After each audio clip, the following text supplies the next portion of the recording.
A wildfire. A stranger's scream. A single father who had every reason to keep running, and didn't. What Mason Reed discovered inside those flames wasn't just a woman who needed saving. It was a secret powerful enough to get them both killed. Drop a like and tell me what city you're watching from. I want to see how far this story travels. Now let's go. The smoke had turned the afternoon sky the color of a bad bruise, deep purple, bleeding into orange at the edges. The kind of sky that didn't look real, that looked like something a painter had made up in a fever dream. Mason Reed had seen wildfires before. Grew up in the high desert country of Eastern California, spent summers as a teenager watching the mountains burn from a safe distance, while the adults talked in low, worried voices about wind direction and fuel moisture. He knew what fire sounded like when it was still manageable. A crackling, almost domestic sound, like a campfire scaled up. He also knew what it sounded like when it wasn't. This was the second kind. Alpine Canyon was roaring. He could feel the heat on the back of his neck even with the canyon wall behind him, even with 200 yards between him and the nearest wall of flame. The fire had jumped the ridgeline 40 minutes ago, faster than anyone had predicted, faster than the evacuation order had accounted for. He'd been doing a contractor survey on the eastern slope, just a routine job, measuring setbacks for a small residential project, the kind of work that paid the mortgage and kept Owen in soccer cleats, when the scanner on his truck had started screaming. He'd driven out fast, driven out smart. He was supposed to keep going. His truck was parked on the fire road another quarter-mile up the canyon, engine running, the way you do when you're not entirely sure the ground under you isn't going to turn into something you can't drive through. He had his phone in his hand. He had a text half-drafted to the woman who watched Owen after school on Tuesdays. Running late, fire jumped the ridge. I'm out, but might be a while. And he was focused. He was calm. He was doing exactly what a person with a 7-year-old at home should be doing when a wildfire loses its mind. And then he heard it. Not the fire. Underneath the fire. Under the roar and the creak of burning timber and the distant concussive sound of something structural giving way. A voice. A woman's voice, and it was coming from the wrong direction entirely. From the lower trail, the one that switchbacked down into the canyon interior, the one that was now, as far as Mason could tell, on the wrong side of the fire. He stopped walking. He stood on the fire road, and he told himself he had imagined it. The fire made sounds. Everyone knew that. It moved air in strange ways, created acoustics that didn't follow normal rules. It was possible, it was likely, that what he'd heard was a branch popping, or an animal, or some trick of the wind carrying a sound from the evacuation road above. He stood there for 4 seconds. Then he heard it again, and this time there was no question. It was a word. It was help, or something close enough to it that his body responded before his brain had finished processing. "God damn it," he said to nobody, and turned around. Boss. The lower trail dropped fast. He knew this section. He'd hiked it twice before, back when Owen was small enough to carry on his shoulders and thought rocks were the greatest things ever invented. The trail cut down through a stand of Jeffrey pines, switched back across a dry creek bed, and opened into a narrow meadow about 1/3 of a mile in. In normal conditions, it was a nice walk. In normal conditions, the worst thing you might encounter was a rattlesnake sunning itself on a flat rock. The fire had crowned on the western slope and was pushing east. He was running west. The smoke was dense enough now that he'd pulled his shirt up over his nose and mouth, which didn't do much but felt better than nothing. His eyes were watering constantly. Every 20 seconds he stopped, oriented himself by the sound of the fire and the direction of the heat, and tried to figure out if he was getting closer or further from the voice.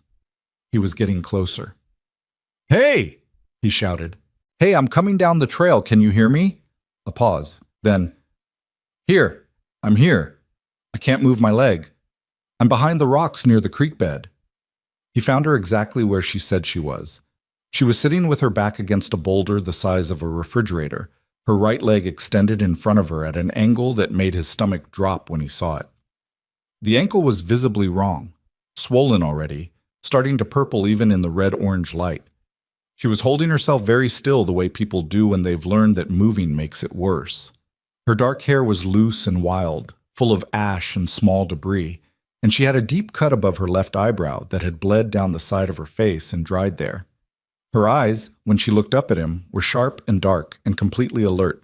She was also, despite the ankle and the blood and the smoke, clearly furious. "I've been calling for 20 minutes," she said. "I heard you when I heard you." "Are you alone?"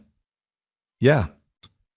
She looked past him, up the trail he'd come down, and something crossed her face that he couldn't read. Relief, but also something calculating, something that didn't quite belong on the face of a person who'd just been found by her rescuer. "You have to go," she said. "The fire's going to be at the meadow in 10 minutes, maybe less. You can still make it out if you go now." He crouched down and looked at her ankle. "That's broken." "I know it's broken. You can't walk on it." "I know I can't walk on it." She said it the way you say things to someone who is being irritatingly obvious. "That's why you need to go. I'll call again when it's safe. There'll be helicopters." "There are no helicopters," he said. "Wind's too high and visibility's too low. I heard it on the scanner." He looked at the fire.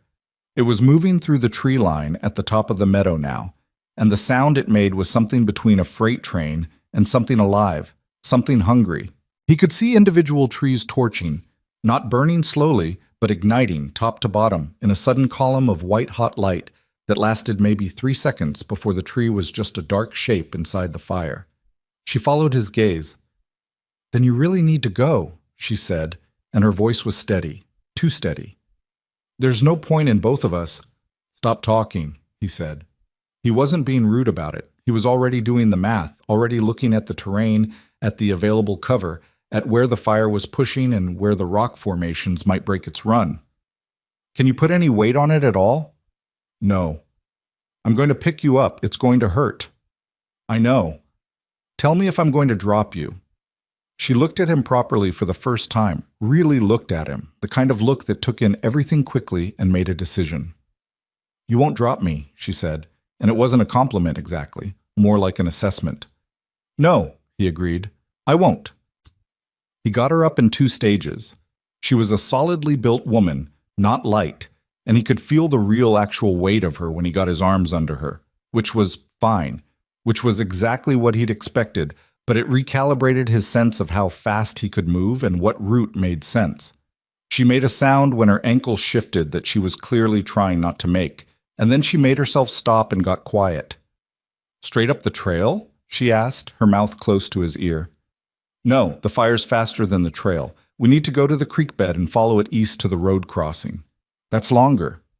"The creek bed's cut 6 feet into the rock. It'll give us something to put between us and the flames." A pause. "Okay." "What's your name?" "Brielle. Brielle Hart." "Mason. Don't grab my neck too tight." "I wasn't—" "You were about to." She wasn't, but she adjusted her grip anyway. Getting to the creek bed took 11 minutes and felt like an hour. The smoke was thick enough that he was navigating mostly by memory and feel, keeping the heat off his left shoulder where he knew the fire was running, watching the ground for obstacles he couldn't quite see. Brielle was quiet and still in a way that he suspected cost her something. Her ankle was getting jostled with every step on the uneven ground, and he could feel the tension in her body each time she absorbed the pain without making a sound. Once, she said, "Left, there's a drop on your right." He'd already seen it, but thanks. The creek bed was dry, hadn't run in 4 months, typical for the canyon in summer, and the walls were exactly what he'd hoped, rough granite, almost vertical, close to 8 feet on either side. He dropped down into it and felt the ambient temperature shift immediately, just a few degrees, but enough. The smoke was still there, but the direct radiant heat was cut. He kept moving. "How far to the road crossing?" Brielle asked. "Quarter mile." "And your truck?" "On the road." "Keys in it?" "Engine's running." She didn't say anything for a moment, then quietly, "You left your truck running." "Yeah." "Because you thought you might have to leave fast." "That's generally why people leave trucks running." "And then you came back down into the canyon anyway." He didn't answer that one. There wasn't really a good answer that didn't sound either heroic or stupid, and he didn't feel like either. The creek bed bent east and then south, and when he came around the bend, he could see light. Actual white daylight, not fire orange, at the point where the bed met the road culvert. He moved faster. "Almost there," he said. "I know," she said. I can see it. He got her up through the culvert and onto the road, got her settled against the truck's passenger door, and opened it. Getting her into the seat was an exercise in patience and careful geometry, and by the time she was in, she'd gone pale under the ash and dried blood, breathing through her nose in short, controlled intervals. He drove. The road out was thick with smoke, and he took it faster than was smart, trusting the center line whenever he could see it, and his memory of the road layout when he couldn't. He passed 2 fire trucks going the other way, heard them on the scanner calling out the fire's position, heard the air attack coordinator say the wind was shifting north, which was good for the canyon and bad for the ridgeline above it. They cleared the smoke column at the canyon mouth, and the light changed suddenly to actual afternoon blue, and Mason pulled over on the wide gravel shoulder and stopped the truck and sat there for a second with both hands on the wheel. "You're shaking," Brielle said. "I know. That's adrenaline. I know what it is." She looked out at the canyon behind them, at the column of smoke that was now visible as a single enormous mass rising into the sky, going white at the top where it hit the cooler air. Her expression was complicated in a way he couldn't parse. "You have someone waiting for you," she said. Not a question. "My son. He's 7. She was quiet for a moment. "How old are you?" 32. "Why did you come back?" He looked over at her. She was watching him with those sharp, dark eyes, the cut on her head still ugly, her ankle propped against the dashboard because she'd figured out that elevation helped. She looked like someone who asked hard questions and waited out the silences until she got real answers. "I heard you," he said. "That's not an answer." "It's the only one I've got." She held his gaze for another second, then looked away, back at the smoke. "My name is Brielle Hart," she said again, differently this time, as if reintroducing herself properly.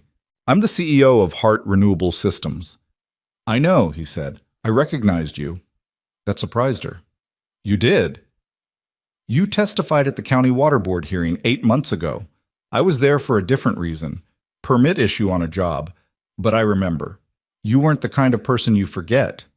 He pulled the truck back onto the road. "I need to get you to a hospital." "I know." She reached into her jacket pocket, extracted a phone with a cracked screen, and looked at it. "I need to call someone first." "Call from the ER." "Mason." She said his name like she'd already decided something. "Before we get there, there's something you need to understand. The fire back there." She stopped, started again. "It wasn't an accident." He kept driving. The road was straight here, running along the edge of the canyon toward the highway junction where the town of Ridgeline began its scatter of gas stations and fast food signs. The smoke column was visible in his mirror, huge and still growing. "What do you mean it wasn't an accident?" he said. She looked out the window. "I've been investigating a company called Meridian Land Group for the past 14 months. They've been acquiring canyon parcels through a series of shell companies, and the land titles they've been filing are fraudulent. Some of them are flagrantly fraudulent, forged survey documents, county records that were altered, names on deeds that correspond to people who've been dead for 15 years. She paused.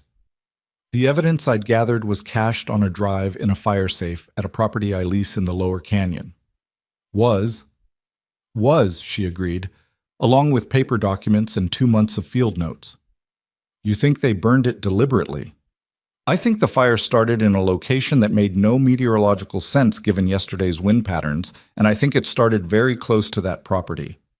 She looked at him. "I've been doing this long enough to know the difference between coincidence and intent." Mason didn't say anything.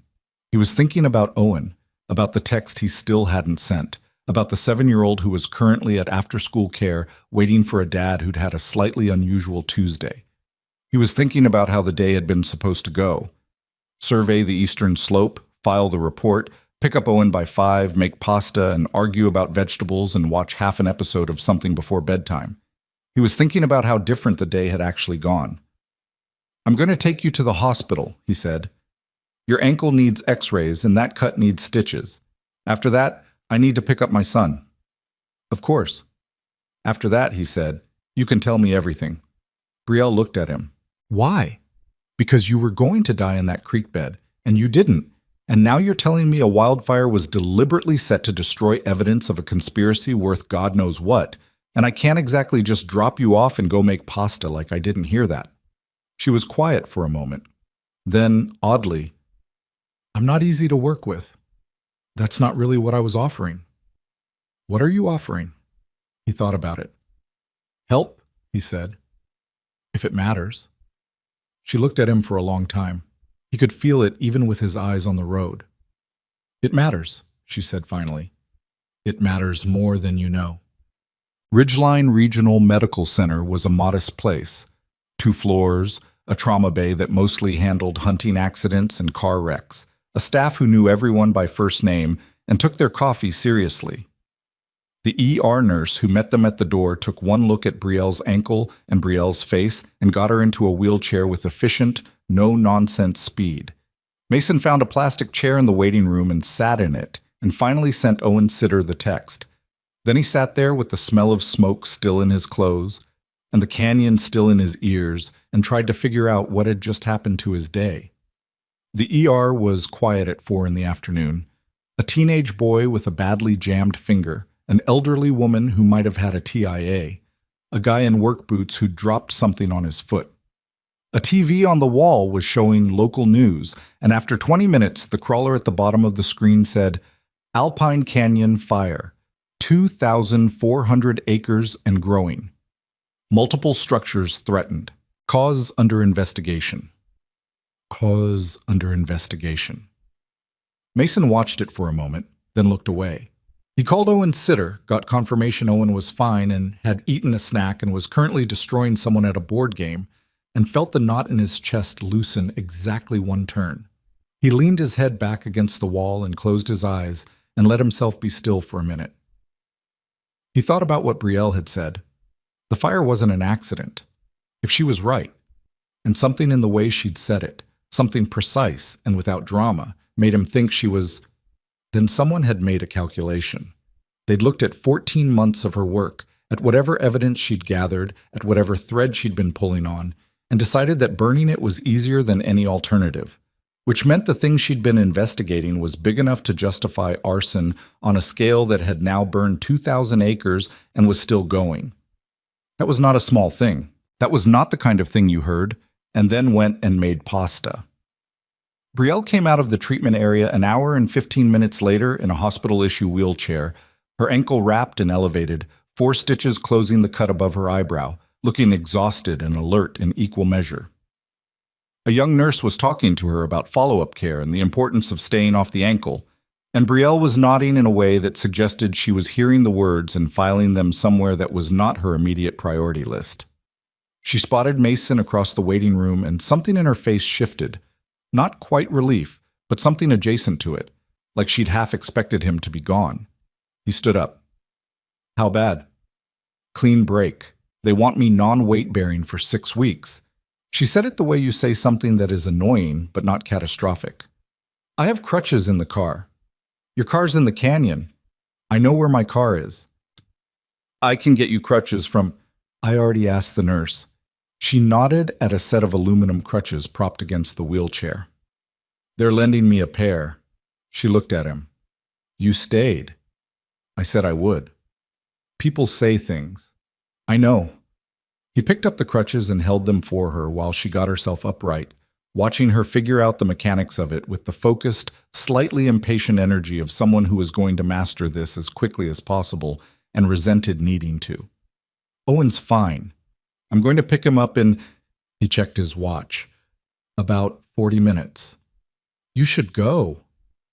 After I get you somewhere safe. He looked at her. Is your house an option? She was quiet for a moment. Probably not tonight. If they knew where the fire safe was, they know where I live.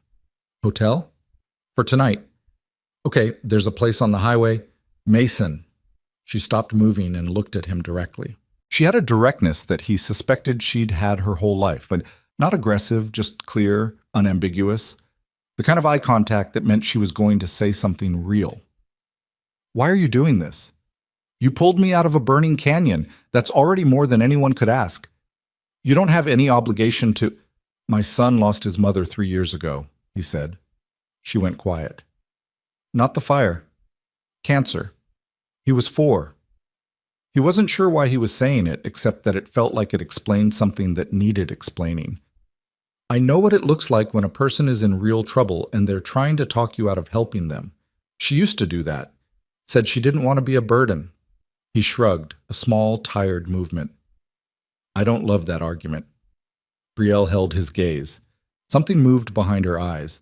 Not pity, which he would have hated, but something closer to recognition. I'm not going to tell you this is safe, she said finally. I wasn't asking if it was safe. These people burned down a canyon. I know. To hide what they're doing. Whatever that is, and I know exactly what it is, they will do more.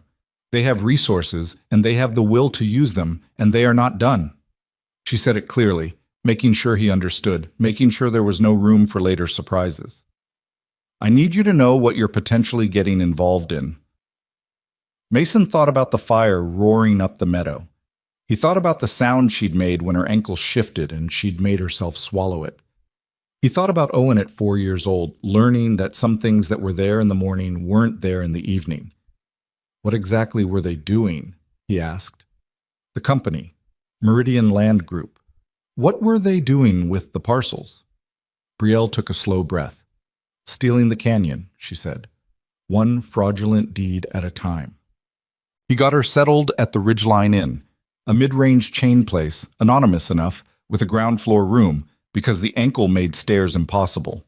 She had her laptop, which she'd had in her backpack at the time of the fire. She had her phone. She had a portable hard drive that she extracted from an inner pocket of her jacket with the careful attention of someone handling something irreplaceable. You had that on you the whole time, he said. I always keep a copy. Even when you're doing survey work in a canyon? Especially then. She set it on the desk and looked at it. There are things on here that nobody else has. Records that were altered in the county system. I have the originals. Transaction records from 3 of the shell companies, 2 recorded conversations. She looked up at him. Not enough by itself, but combined with what was in the fire safe, which is gone. Which is gone, she agreed. So I need to go back in. He stared at her. The fire's still burning. Not in the lower sections. The wind shift moved it north this afternoon. The creek bed and the lower meadow. She turned her laptop toward him.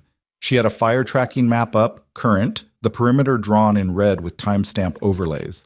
That section will have burn crews on it by morning, but the fire safe itself should have protected the physical documents. She looked at him levelly. I know what I'm asking. I know it's a lot to ask. I'm picking up Owen in 22 minutes. I know. I need to be there.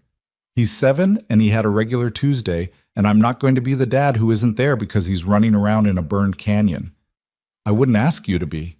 He looked at her, at the laptop open on the desk, at the hard drive beside it, at the stitches above her eyebrow, and the wrapped ankle elevated on a pillow because she'd already figured out the hotel's pillow-to-elevation ratio. She was already working.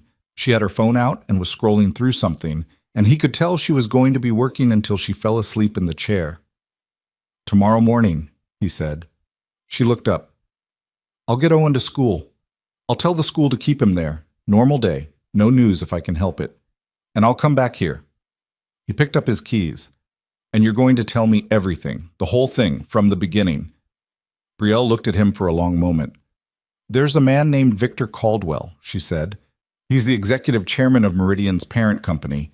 He has county officials, at least 2 state-level contacts, and... She stopped. Tomorrow, she said. I'll tell you tomorrow. Why not now? The faintest thing crossed her face. Something that might have been, in a different person, the beginning of a smile. Because you have 19 minutes and Owen is waiting, she said. And I've already taken enough of your Tuesday. He went to the door, stopped with his hand on it. Lock this, he said. Obviously. And eat something. There's a diner 2 blocks west that delivers. She looked faintly surprised. How do you know that? I grew up in Ridgeline. He opened the door. The meatloaf is bad. Everything else is fine. He was in the parking lot before he heard the deadbolt engage. That Owen was in the after-school room with 3 other kids and a 22-year-old named Danny, who was in her last year of an education degree and was, according to Owen, genuinely excellent at Uno. He had his backpack on and his shoes already tied when Mason came through the door, which meant he'd been waiting and was not entirely pleased about it. "You're late," Owen said. "I know, I'm sorry." "Danny said there was a fire." "There was." Mason crouched down to eye level. Owen had Claire's coloring, her dark hair, the freckle pattern across the bridge of his nose, and her habit of looking directly at things instead of sideways at them. "I had to help someone. I'm fine." Owen considered this with the gravity of a 7-year-old who had learned earlier than most that "I'm fine" was a thing adults said and not always a true report. "What kind of someone?" he asked. "A woman who had a hurt ankle and couldn't get out on her own." "Did you carry her?" "Yeah." Owen thought about this. "Was she heavy?" "Owen, I'm just asking." "She was a person. People have weight." He stood up and put his hand on Owen's shoulder. "You hungry? Danny gave us apple slices." "That's not food. That's a suggestion of food. Come on." Owen collected his backpack and his water bottle and the drawing he'd apparently been working on during the wait, which turned out to be, Mason saw when Owen proudly held it up, a fairly detailed rocket ship with what appeared to be a dog piloting it. "The dog is the captain," Owen explained. "Good call," Mason said. "Dogs are reliable." They went out to the truck. The sun was getting low, and the smoke column from the canyon was still visible to the south, turning the horizon colors that Owen pointed at and said were cool, which they were, in the way that destructive things sometimes were. They didn't talk about it again that night. Mason made pasta. Owen ate it without arguing about the vegetables, which was unusual enough that Mason felt briefly guilty about whatever expression had been on his face when he wasn't managing it. He read Owen 2 chapters of the book they were working through, something with dragons and a girl who was better at magic than everyone expected. And when Owen was asleep, Mason sat at the kitchen table with a glass of water and looked at nothing. He thought about the fire. He thought about Brielle Hart's voice, that first time he heard it, coming up through the smoke and the sound of burning trees like something that had decided it was going to be heard. He thought about Victor Caldwell, whose name he didn't know yet, whose face he'd never seen.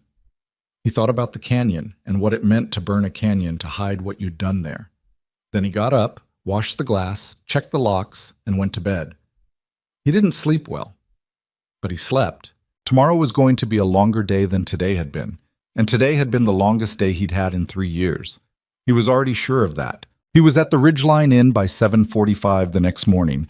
Owen dropped at school with a lunchbox and a reminder to stay for aftercare if Mason was late.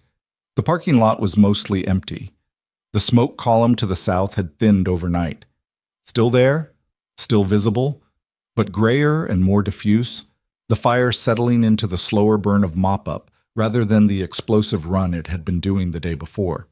He knocked twice and heard the sound of crutches on carpet before Brielle opened the door. She hadn't slept much. He could tell without asking. The particular flatness behind the eyes, the way a person holds their shoulders when they've been awake and working for hours and are pretending they're fine. She was dressed, her hair pulled back, the laptop open on the desk behind her with 3 browser tabs visible from the doorway. The stitches above her eyebrow had darkened overnight into something that looked worse than it probably was. "Coffee?" she said. "Please." She'd already ordered a second cup, which meant she'd expected him. He pulled the desk chair around to face the laptop, and she settled onto the bed with her ankle elevated, and her own cup, and the kind of silence that meant she was about to say something she'd been organizing since before sunrise. "Victor Caldwell," she said. 61. Executive Chairman of Callaway Group Holdings. They're the parent company behind Meridian Land Group, which is the entity doing the actual acquisitions. She turned the laptop toward him. A man's face on the screen. A press photo, well lit, the kind of shot taken at a charity gala or corporate event. He looked like someone's grandfather, silver-haired and broad-shouldered, with the particular confidence of a man who had never once in his adult life worried about how he was going to pay for something. He's been acquiring land in Alpine Canyon and the surrounding watershed for 11 years. The early acquisitions were clean, or clean enough that I couldn't find the seams. The more recent ones aren't. How recent? The fraud started in earnest about 4 years ago. She pulled the laptop back and scrolled. The County Land Records Office updated their digital archive system 3 years ago. Before the update, records were cross-referenced manually. Slow, imperfect, easy to manipulate if you had the right person in the right position.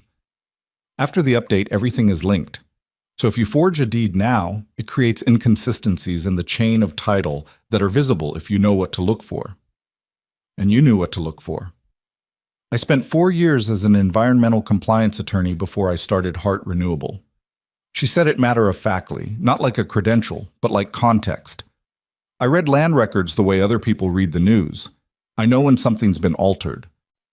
She pulled up a document on the screen, a dense, column-heavy page that looked like a county filing. This parcel, Lot 14C in the Lower Canyon. According to the county's current records, it was purchased in 2019 by a company called Highline Basin Properties.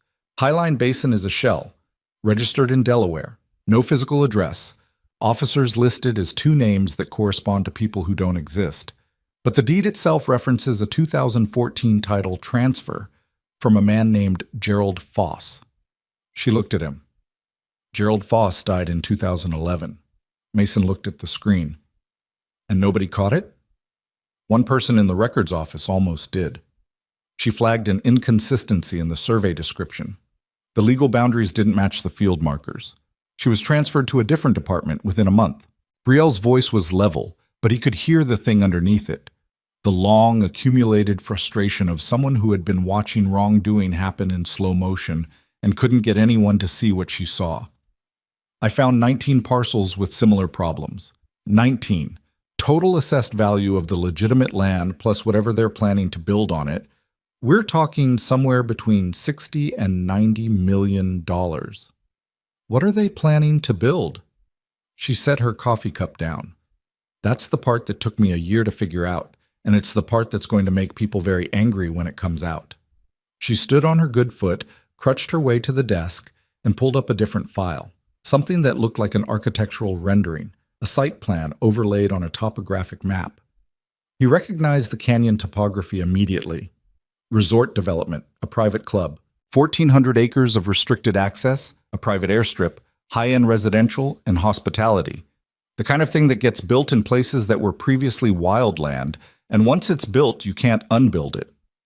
Okay, that's bad, but that's development. That happens. Not on land that was fraudulently acquired using forged documents and a dead man's name. She looked at him steadily. And not on land that includes a protected watershed that feeds 3 municipalities. And not when the environmental impact assessments that were filed with the state were falsified by a consulting firm that Callaway Group owns through another shell company. She paused.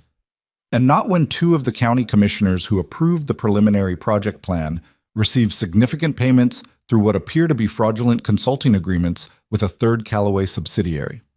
The room was quiet. Outside, a delivery truck was running through the parking lot, and somewhere down the corridor a door closed. Fraud, bribery, environmental falsification, money laundering, Mason said. At minimum. And the fire. And the fire. She turned away from the laptop and looked out the window at the smoky southern sky. I'd been careful. I thought I'd been careful. But someone knew I had a lease property in the canyon, and someone knew I was using it to store documents. She turned back, which means someone has been watching me for a while. He sat with that for a moment. Have you contacted anyone? Law enforcement, state level? I contacted the county sheriff's office 4 months ago with preliminary findings. I was told the matter would be reviewed. She produced a brief, humorless expression. I followed up 3 times. The last time I followed up, I was told the case had been assigned to an investigator and I would be contacted when there was progress. She spread her hands slightly. I've heard nothing, and one of the names in my bribery documentation is a close personal friend of the county sheriff. State level? I have a contact in the state AG's office. She's been helpful. Genuinely, I think she wants to do something with it, but she needs more than I've given her so far. The shell company documentation is circumstantial without the underlying transaction records, and the transaction records were in the fire safe. Mason stood up. He walked to the window and stood there, looking at the smoke. Then he said, "Can we get to the property today?" Brielle was already looking at the fire tracking map. The lower meadow section has been released from the active fire zone as of 6 this morning. There'll be mop-up crews in the upper canyon, but the lower trail should be accessible. She paused. My car is still on the lower fire road, assuming it didn't burn. What kind of car? Black Subaru Outback. Probably fine. That section didn't torch. He turned around. Can you manage the terrain on crutches? No, but I can manage it on one leg and your arm. That's not... Mason. She looked at him with that flat, patient expression that he was beginning to recognize as the face she used when she was not going to argue about something. I know where the fire safe is. I know what's in it. I know how to open it. I'm going. He looked at her for a moment, then, the ankle brace they gave you is not enough for that terrain. I need to stop at the hardware store on the way out. For what? Ankle support tape. And you need boots, not those. He nodded at her hiking shoes, which were one step below what the terrain was going to demand. What size? 8.5. My neighbor's wife left a pair of boots in my truck last winter. I think they're 9s, but they'll be close enough with the tape. He picked up his keys. Give me 40 minutes. I'll come back. We'll go.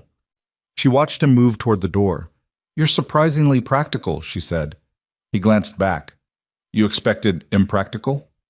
I didn't know what to expect. She said it honestly. You're a contractor who carried a stranger out of a wildfire and showed up the next morning to hear about financial fraud. That's not a standard person. I'm a pretty standard person, he said. You're not, she said, and she wasn't flattering him. She said it like a neutral observation about a fact. He left before he could think of an answer to that. The lower canyon smelled like the inside of a fireplace that had been running for a week. The burn pattern was strange, the way wildfire burn patterns always were. One side of a trail scorched to the root, the other side barely touched, the fire having made decisions based on wind shifts and fuel moisture and terrain that nobody had been there to observe. The Jeffrey pines that had torched the day before were standing columns of black, some of them still smoking faintly at the base. The ground was gray-white in the burn areas, that particular ash that was lighter and finer than it looked, that rose in small clouds around your feet when you walked through it. Mason had parked on the fire road and they'd found Brielle's Subaru unburned and intact, which she acknowledged with a single nod of relief and nothing else.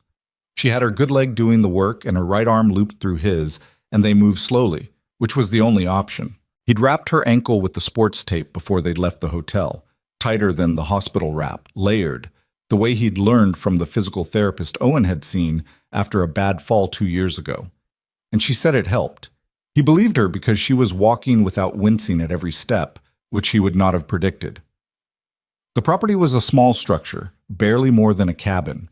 A lease she'd taken 3 years ago, she'd told him on the drive, specifically because of its remoteness. The fire had taken the wooden structures. The roof was gone. The walls had burned down to their framing in most places. But the fire safe, a 200-pound steel cabinet that she'd had installed into a concrete-floored closet in the northwest corner, was standing in the ruins exactly where she'd said it would be, and it was, externally at least, intact. She knelt on her good knee beside it and worked the combination with the careful, deliberate movements of someone who was making herself go slowly on purpose. The dial was warped enough from the heat that the third number required real force, and she made a low, frustrated sound in the back of her throat. "Let me," he said. "I've got it." "Brielle, I said I've got it." She applied more pressure, felt the tumbler's catch, and pulled the handle. The door opened. A smell came out. Scorched rubber, hot metal, the particular dry heat of a contained space that had absorbed enormous ambient temperature without losing its contents. The folders inside were intact, some of their edges heat-darkened, but the documents themselves readable. She exhaled once, slowly, and then she started pulling files. He watched her sort them, quickly, efficiently, her eyes moving over each document before she set it in the stack she was keeping or placed it back in the safe, with the decisiveness of someone who knew exactly what she was looking at. She had a cloth shopping bag they'd brought for this, and she filled it methodically. "There," she said, when the bag was full and the safe was empty. She sat back on her heels and looked at the bag for a moment with an expression he couldn't quite name, something between relief and anger. "Good?" he said. "Good." She let him help her back to standing. "Now I have enough." He handed her the crutches. "Enough for the AG contact." Enough for the AG contact, and enough for something else I've been thinking about. She took a slow look around the ruins of the property, the collapsed walls, the ash, the burned-out frame of a table she'd apparently worked at for 2 years of evenings. Something moved across her face. Not sentimentality, exactly. More like a final accounting. There's a journalist. His name is Evan Cross. He covers environmental crime and corporate fraud for a national outlet. He broke the Hartley Basin story 2 years ago, if you followed that. I didn't. It was a big deal in the environmental space. He's credible, he's careful, and he doesn't run something until it's bulletproof. She started back toward the trail, moving slowly but steadily. I've been in contact with him for 6 months. He knows the outline of the story. He doesn't have documents yet. You're going to give him what's in the bag. I'm going to give him copies of what's in the bag, along with everything on the drive. He and I have been building this for long enough that I trust his process. She navigated a section of ash-covered ground, testing each step before committing. But I need you to understand something. Once Evan publishes, and if he has this documentation, he will publish, Caldwell is going to know it came from me. He already suspects. The fire was his first move. There will be others. I know. You don't owe me anything, Mason. You got me out of the canyon. That was more than enough. You said that yesterday. I'm saying it again. He held a section of burned brush aside so she could pass. I heard you the first time, he said. I'm still here. She didn't respond, but she didn't argue either, and he was starting to understand that for Brielle Hart, that was its own kind of answer. The men in the gray sedan were parked on the highway overlook when they came up the fire road, and Mason noticed them before he'd fully registered why. A gray Dodge Charger in a pullout that wasn't much of a pullout, engine running, positioned with a sight line directly down the access road. 2 men, early to mid-40s, wearing the kind of plain clothes that were trying hard not to look coordinated. He didn't say anything. He drove past them at a normal speed, watching his mirror. The Charger pulled out 200 yards behind them. We've got a car following us, he said. Brielle didn't turn around. Gray sedan? Yeah. How long? Just picked them up at the overlook. He kept his speed even. They were waiting. They knew we'd come back out that road. How many? 2. She was quiet for a moment. She had the shopping bag on her lap and the portable hard drive in her jacket pocket, and she was thinking. He could see it. The slight change in her expression, the way she went inward briefly. Head toward town, she said. Main Street, not the highway. Parking lot of the public library if they have one. Why the library? Because there will be a parking attendant and a county security camera on the building, and because I'm going to make a phone call, and I want them to see me making it in a public place. She paused. They're not going to do anything stupid in front of a security camera. He turned onto Main. The gray Charger followed, keeping a conservative distance. Who are you calling? Evan Cross, and then my lawyer. He pulled into the library lot. The Charger slowed, past the library entrance, and parked on the street where it had a view of the lot. Close enough to watch, far enough to be ambiguous. Brielle made the calls. The one to Evan Cross lasted 11 minutes, and Mason heard enough of it to understand that Evan Cross had been waiting for this call for a while, that he had 4 questions ready before she'd finished her second sentence, and that she answered each of them with the precise brevity of someone who'd rehearsed the condensed version. The call to her lawyer was shorter. She read off the plate number of the Charger at the end of it. When she hung up, she sat for a moment looking at the phone. Evan wants to meet, she said. In person. He'll come to us. When? He can be here day after tomorrow. She glanced toward the gray car on the street. We need to move the documents somewhere secure before then. Somewhere that isn't the hotel. I know a place, Mason said. She looked at him. My house, he said. Nobody knows you're connected to me. They followed us from the canyon, which means they were watching the canyon. They don't necessarily know whose truck they followed. He kept his eyes on the Charger. If you're seen going into my house, you're visiting the contractor who happened to pull you out of a fire. That's not suspicious. People visit their rescuers. Brielle thought about it. Owen is there in the evenings. I know. I don't want him near this. Neither do I. He said it quietly. Which is why I'm not going to let it get to that point. She looked at him for a long moment. Then she reached into her jacket, produced the hard drive, and held it out to him. "Keep this separate from the documents," she said. "If something happens, if we get separated, the drive has everything that matters." He took it. It was smaller than he expected, palm-sized, slightly warm from her body heat. "Nothing's going to happen." "Mason." "I know." He put the drive in his breast pocket. "I know." The Charger sat on the street. Neither man got out. They sat in the library lot for another 20 minutes, and Mason watched a mother push a stroller through the library doors and a teenager lock up a bicycle and a retired man in a Cardinals hat feed bread to the pigeons near the fountain. And the ordinary Tuesday afternoon quality of it felt slightly surreal against the weight of what was in his pocket, and the gray car on the street, and Brielle beside him calculating threats with the particular focus of someone who had decided, somewhere along the line, that she was not going to be afraid. "You're not scared," he said. "I'm scared," she said immediately. "I just don't think being scared is useful right now." "What is useful?" She looked at the library doors. "Moving forward," she said. "It's the only direction that doesn't get you burned." He started the truck. The Charger followed them out of the lot, maintained its distance all the way to the edge of town, and then, at the junction where the highway split toward Ridgeline's residential neighborhoods, it turned off and disappeared. He watched his mirror for 2 miles before he was sure it was gone. Neither of them said anything about what it meant that they'd stopped following. Both of them knew. Being watched from a distance was one thing. What came after the watching was something else entirely, and there was nothing to do about it yet except keep moving. Mason drove home. The drive in his breast pocket felt heavier than it weighed. Evan Cross arrived on a Thursday morning in a rental car that had a dent in the rear quarter panel and a coffee cup in the holder that was clearly not from that morning. He was 38, lean in the way of someone who forgot to eat when he was working, with dark circles under his eyes that suggested the drive from the airport had followed a red eye that had followed another late night. He shook Mason's hand at the door with a grip that was firm but distracted, the grip of a man whose mind was already 3 steps inside the house. He looked at Brielle's stitches and her ankle and the way she was standing and said, "You look worse than you sounded." "You look exactly as bad as you always do," she said. "Fair."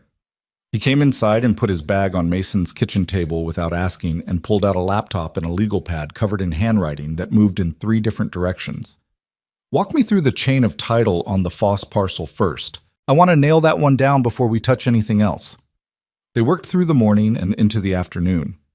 Mason made coffee and stayed largely quiet, following the documentation as Brielle and Evan moved through it. The forged deeds, the shell company registrations, the falsified environmental assessments, the payment records that traced back to the 2 county commissioners. He was not a lawyer and he was not a journalist, but he was good at following a logical sequence, and at some point 2 hours in he understood the full shape of what Brielle had built, and it was substantial. Not just the land fraud. The fraud was the foundation, but what Caldwell had been constructing on top of it was larger. A private development that would have consumed watershed land serving 3 counties, pushed through on falsified environmental clearance, approved by officials who'd been paid to approve it, and protected by a paper maze of shell entities designed to make the accountability impossible to trace. The fire had been the moment the maze started to feel threatened, and burning the canyon had been Caldwell's instinct. If the evidence is the problem, eliminate the evidence. He hadn't counted on the fire safe. He hadn't counted on the copy drive. And he hadn't counted on Brielle Hart's habit of making redundant backups of things she considered irreplaceable. "The shell company documentation is solid," Evan said, midway through the afternoon. He had 3 separate stacks of documents in front of him, and had been annotating them with a red pen in a handwriting so small Mason had stopped trying to read it. "The Foss deed forgery is solid. The payment records for Commissioner Holt and Commissioner Deering, I want a second set of eyes on those before I publish. But they look solid." He looked at Brielle. "The environmental falsification is solid. What I don't have is the direct line from Caldwell to the fire." "No," Brielle said. "I have his name on Meridian's parent documents and on 2 of the shell company officer filings. I have his personal email on a forwarded chain that references clearing the canyon problem. I don't have someone who will say on record that Victor Caldwell ordered a wildfire." The email chain is suggestive but not definitive. A good defense attorney gets it excluded or contextualized into meaninglessness. Evan tapped his pen on the legal pad. The state AG's office. Your contact there. She's been helpful. She's not going to go on record before publication. After? After, yes. She'll open a formal investigation once the story is out. Brielle shifted her ankle, resettled it on the pillow Mason had brought without being asked. The publication is what opens the door. Once it's public, the political cost of non-action becomes higher than the cost of acting. Evan looked at his laptop screen.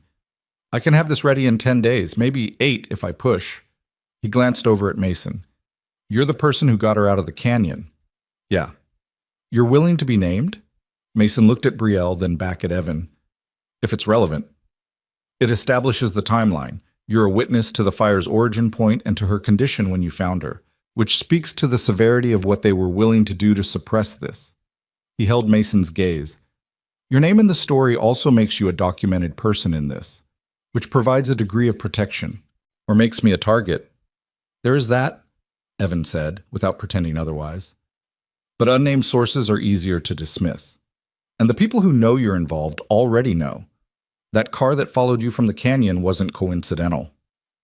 Mason thought about Owen at school, eating whatever constituted lunch on a Thursday, completely unaware that his father was sitting at the kitchen table with a journalist and a CEO and a shopping bag full of documents that someone had set a wildfire to destroy. He thought about the drive in his breast pocket, which he'd been carrying since the library parking lot, like something he was afraid to put down. Name me, he said. 3 days after Evan drove back to the airport, Brielle's apartment was broken into. She wasn't there.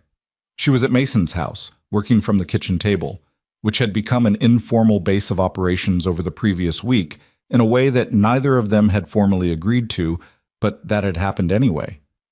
She was on the phone with her operations director when her building manager called to tell her that her door had been forced and her unit had been searched.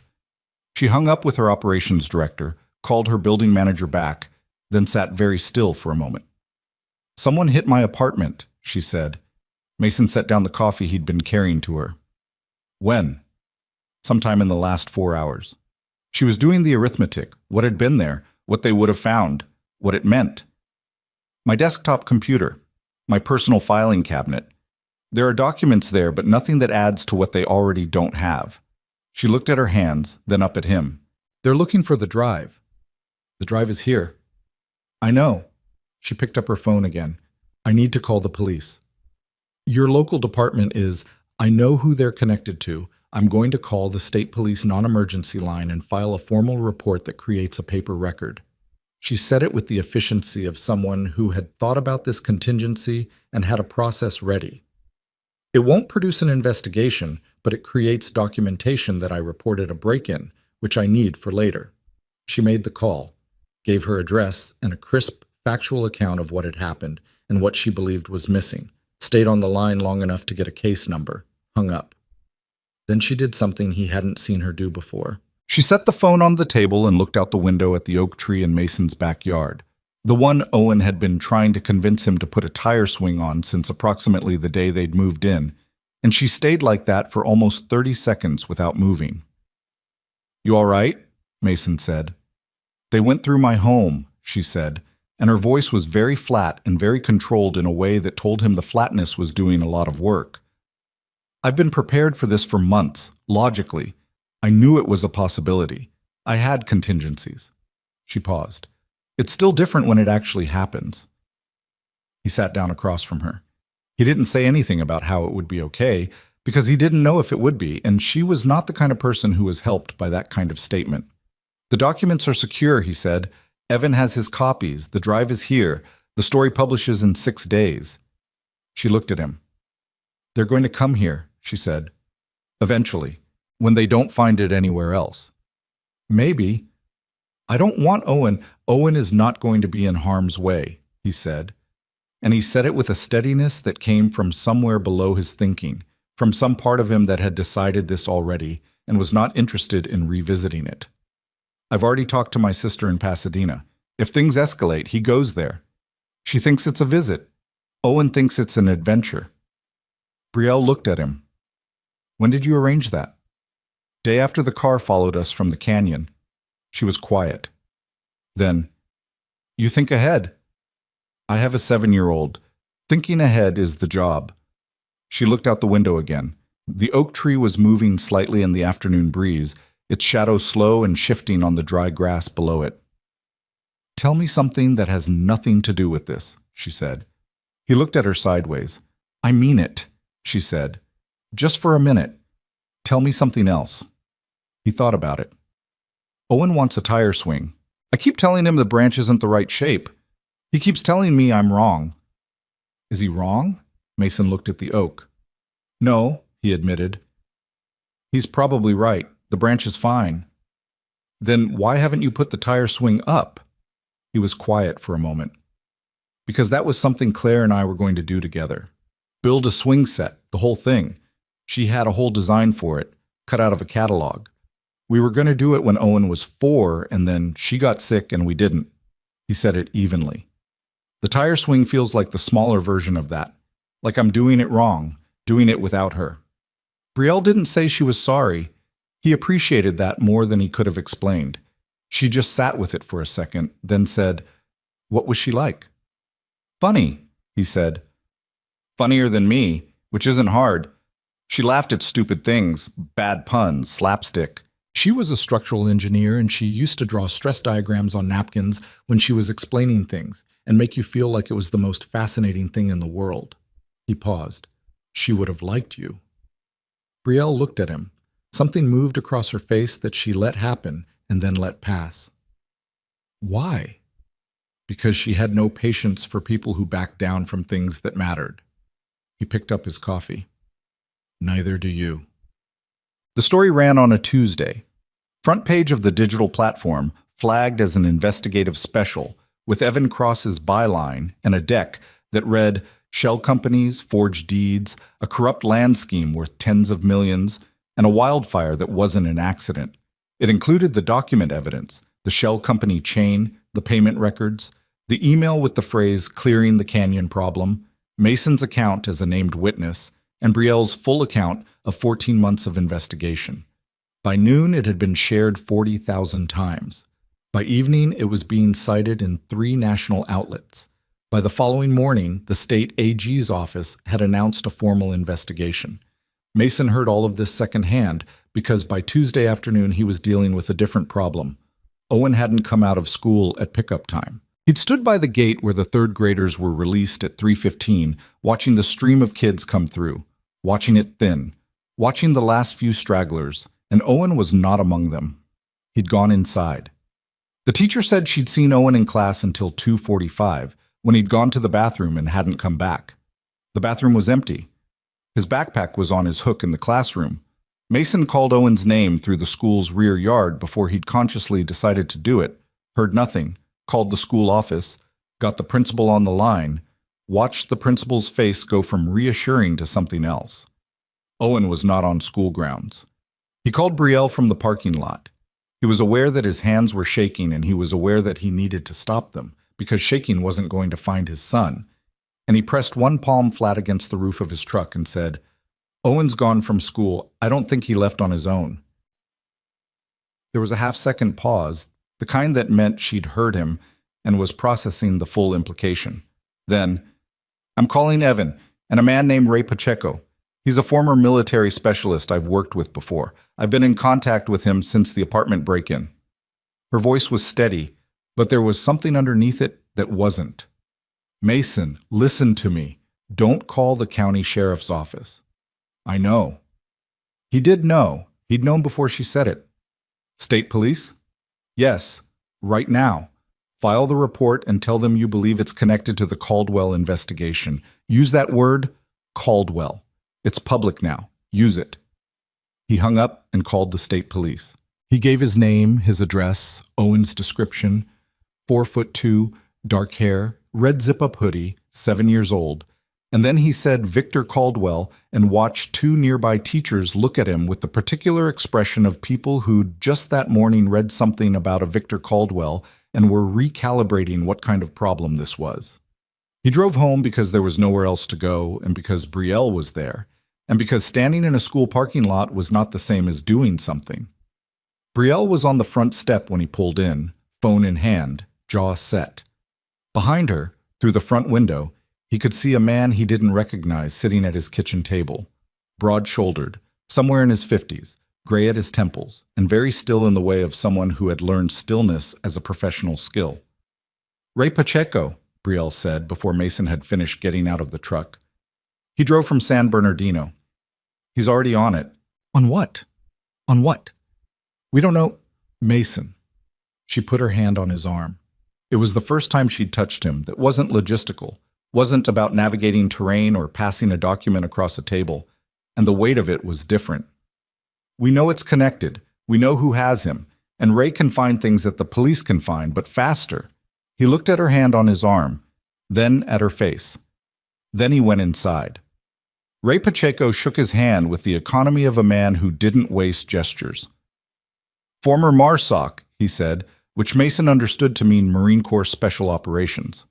"I've worked private security and investigative work for 6 years. Brielle brought me in as a precaution 4 days ago. I've been building a profile on Caldwell's associates and their operational patterns." He had a tablet on the table with a map open on it. "There are 3 properties with confirmed Callaway Group connection within 40 miles of here. 2 are commercial. 1 is a warehouse facility they lease through a subsidiary, Highline Basin, the same shell entity from the land records." "The warehouse," Brielle said. "It's the only one with privacy capacity for what they're doing." Ray touched the map. "I can have eyes on it in 90 minutes. "Do it," Mason said. "There's one more thing first." Ray looked at him directly. "There's a contact method. They'll use one. Either a call to you or to Brielle or, given that the story published today, something more public. When they make contact, do not agree to anything. Do not refuse anything. Buy time." He held Mason's gaze. "Can you do that?" "Yes." The call came 40 minutes later. Unknown number, straight to voicemail when Mason didn't answer, which was Ray's instruction. The voice on the voicemail was male, neutral, carefully unaccented, the voice of someone who'd learned to speak without characteristics. "Mr. Reed, your son is safe and will remain so, Ms. Hart needs to make a public statement retracting the accusations published this morning and confirm that the documents supporting those accusations have been destroyed. You have 24 hours. Attempting to involve law enforcement will complicate the situation. We'll be in touch." Mason listened to it 3 times.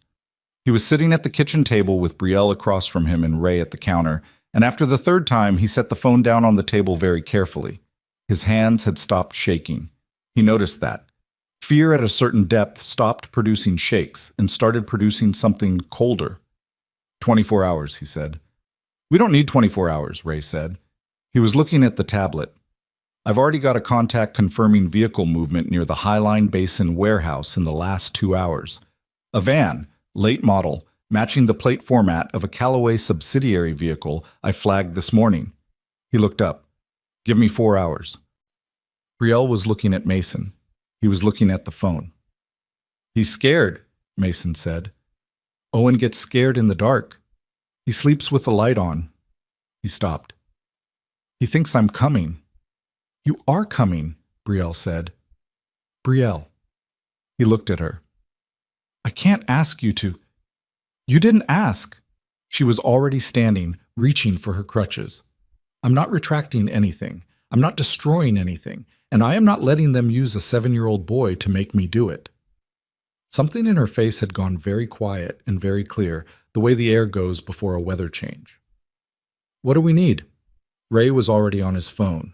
Mason looked at the drive sitting on the kitchen table, the thing they'd been protecting for days, the thing everything had orbited around. He looked at it for a second, then he picked it up and put it in his pocket. "Tell me about the warehouse," he said to Ray. Ray pulled up the satellite image on his tablet. A rectangular structure, maybe 8,000 square feet, set back from a secondary road in an industrial area east of town. Loading dock on the north face, single pedestrian entrance on the south, 2 cameras visible on the exterior corners, a chain-link perimeter with 1 vehicle gate. 2 ways in, Ray said, the vehicle gate, which they'll be watching, and a gap in the perimeter fence on the east side that I can see in the satellite imagery. They may not have found it, or they may not consider it a risk. He paused. They're not professionals. They're corporate security adjacent people who've been asked to do something outside their usual scope. That's not an advantage to be wasted. What's your plan? Brielle said. My plan has 3 parts, and it requires all of us to do exactly what I say when I say it. He looked between them. You two are not operators. I need you to understand that and accept it. We understand it, Mason said. Do you? Mason looked at him. My son is in that building, he said. Tell me what to do. Ray told them. The next 4 hours were the longest of Mason's life, and they were also, in some way he couldn't fully account for, the clearest. There was no room for anything except the next step. Ray made 3 more calls, established that a state police unit had been quietly briefed and was staged half a mile from the warehouse, not close enough to trigger the kidnappers, close enough to respond. He confirmed the vehicle inside. He confirmed through a contact that the 2 men who'd driven Owen there were the same 2 men from the gray Charger, that they were not armed with anything beyond handguns, and that there was a 3rd man, the one who'd made the call, who was somewhere else entirely and would be someone else's problem. Brielle sat across from Mason at the kitchen table while they waited for Ray's signal. She didn't try to fill the silence with reassurance, and he didn't want her to. He looked at his hands. When this is over, he said, I'm putting up the tire swing. She looked at him. Yeah? Owen's right. The branch is fine. He paused. I've been making him wait long enough. She was quiet for a moment. He sounds like a good kid. He's the best person I know, Mason said, without any performance in it, just the plain, worn truth of it. He's been patient with me about a lot of things. Brielle didn't answer that, but she reached across the table and put her hand over his, and this time she left it there. Ray's phone buzzed at 9:47 in the evening. We move, he said. Mason was on his feet before the second word was out. The warehouse was dark on the outside and lit from within, the kind of building that had high, small windows that cast light upward rather than out, so from the road it looked almost unoccupied. Ray went through the fence gap first, silent in a way that Mason tried to replicate and approximately managed.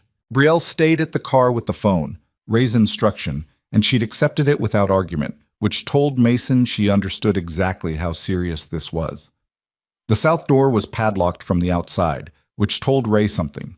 He moved to the east face, found a ventilation access panel, and had it open in under 2 minutes using tools from his vest that Mason didn't ask the names of. Inside was the smell of old machinery and concrete dust, and the specific quiet of a building that was being used as something it wasn't designed for. Light at the far end, the warm yellow of work lights. Voices, low, not alarmed.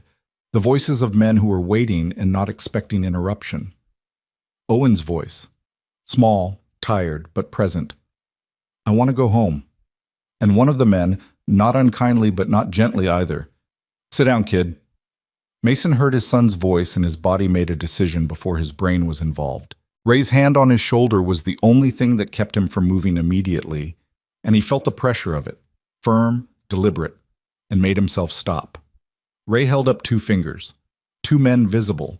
He pointed to himself, then left. He pointed to Mason, then right. Then he held up 3 fingers and began counting down. Mason went right on 1. What followed was not clean and not quiet and not anything like the way those moments looked in movies. There was shouting, there was the sound of something heavy hitting the concrete floor, there was a man who tried to get between Mason and the back of the warehouse, and who found that Mason was moving with the particular focused momentum of a person who was not going to be stopped, and who went sideways when Mason hit him with a shoulder that had been built by 12 years of physical labor. Owen was in the back corner, sitting on an overturned crate, his knees pulled up to his chest and his red hoodie still on, his eyes enormous in the work light. When he saw Mason come around the row of shelving units, he came off the crate so fast he nearly fell. Mason caught him. He got down on one knee and pulled Owen in with both arms, and Owen made a sound against his shoulder that broke something loose in Mason's chest that he hadn't known was held that tight. He could feel his son shaking, the full-body tremor of a child who had been holding himself very still and very scared for several hours, and had just been given permission to stop. "I've got you," Mason said. "I've got you. I've got you." "I knew you were coming," Owen said, muffled against his shoulder. Yeah, Mason said. His voice was not entirely steady. Yeah, I know you did. Outside, the state police units were already moving through the gate. The two men from the warehouse were in state police custody before midnight. Their names were Dennis Hurl and Craig Ferris, corporate security contractors who had, at some point in the previous year, crossed a line they probably hadn't fully understood they were crossing when they crossed it. By the time Mason was loading Owen into his truck in the warehouse parking lot, both men were already talking, which Ray told him later was what happened when people who were not actually criminals got arrested for something that carried federal kidnapping charges and realized very quickly that the person who'd hired them was not going to absorb any of the consequences on their behalf. Owen fell asleep in the truck on the way home. He'd been awake for most of the time they'd held him. He told Mason this in fragments over the following days, filling in the picture gradually, the way kids did, a detail here and a detail there rather than all at once. And the exhaustion took him down fast, his head against the window, his red hoodie still zipped to his chin. Mason drove with one hand on the wheel and one eye on Owen and didn't trust himself to say much of anything. Brielle was still at the house when they got back. She'd been told by phone what had happened. Ray had called her the moment Owen was clear. But she was on the front step anyway, and when Mason carried Owen in from the truck, she stood aside and held the door and didn't say anything. He got Owen upstairs and into bed without fully waking him, got his shoes off and pulled the blanket up, turned on the small lamp on the nightstand that Owen had picked out himself at a garage sale 2 years ago. It had a blue shade, and Owen called it the ocean light, which was inexplicable, given that he'd never seen the ocean. Mason stood in the doorway of Owen's room for a long time. Then he went downstairs. Brielle was at the kitchen table with 2 cups of tea, which struck him as an odd and specific choice. Neither of them had been drinking tea. And then he saw that she'd been looking through the cabinets for something to do with her hands, and tea was what she'd found. She pushed 1 cup toward him when he sat down. "He's okay?" she said. "He's asleep." Mason wrapped both hands around the cup. The tea was slightly too hot and slightly too strong, and he drank it anyway. "He'll be okay. He's tougher than I give him credit for." "He told them he knew you were coming. You talked to him?" "For about 3 minutes while you were carrying him in. He wanted to tell someone." She looked at the cup in her hands. "He said he kept thinking about the fire. That you ran into the fire for a stranger, and so he knew you'd definitely come for him." Mason didn't say anything for a moment. The kitchen was very quiet. Outside, somewhere down the street, a dog was barking at something and then stopped. "He knew about the fire?" Mason said. "Someone at school told him, or he overheard something. He didn't say exactly." She paused. "He said, and I'm quoting directly, that his dad was pretty much unkillable. He seemed very confident about this." Mason put the cup down and pressed one hand over his face and stayed like that for a few seconds. It was not quite crying and not quite laughing, that particular overwrought moment when the body doesn't know which direction to go and settles for neither. When he took his hand away, Brielle was watching him with the expression she got when she was being careful with him, which was a different face than the one she used for everything else. "The kidnapping is a federal charge," she said, moving them to stable ground, which he understood she was doing on purpose and was grateful for. "Ray says Hurl and Ferris are talking. Their cooperation agreement, if the DA offers one, will require them to provide testimony about who contracted them." Caldwell. "Almost certainly through another intermediary, but the chain is short enough. He's been doing everything through short chains, 2 removes at most, because he thought the land fraud was impenetrable. Once you're looking at him for the land fraud, the chain compresses fast." She had her phone on the table and was looking at something on the screen. "The state AG announced a full investigation this morning. I have a call with my contact there tomorrow. Evan has been in contact with a federal environmental crimes unit that's been monitoring Callaway Group for an unrelated matter and is now very interested in the documentation we provided." "How long before Caldwell is arrested?" "Weeks, maybe. Possibly less. The land fraud plus the kidnapping plus whatever the feds have been building separately." She put the phone down. "He's not running anywhere. He's 61 years old. His company's share price dropped 18% today. 3 of his board members have already issued statements distancing themselves, and he's publicly silent, which means his lawyers have told him to stay that way." Something in her voice was flat and tired in a way that was different from her normal flatness. He thought he could burn a canyon and buy himself another few years. He was wrong. Mason looked at her. In the kitchen light, with the stitches on her brow still visible, and her ankle propped on the chair beside her, and the accumulated weight of the past week sitting visibly on her shoulders, she looked like someone who had been in a long fight and knew it wasn't quite over yet, and was tired in the bone-deep way of someone who had not let themselves feel that until it was almost safe to. "When did you eat last?" he said. She blinked. "I had something." "When?" She thought about it. "Lunch." "It's 11:30. He got up.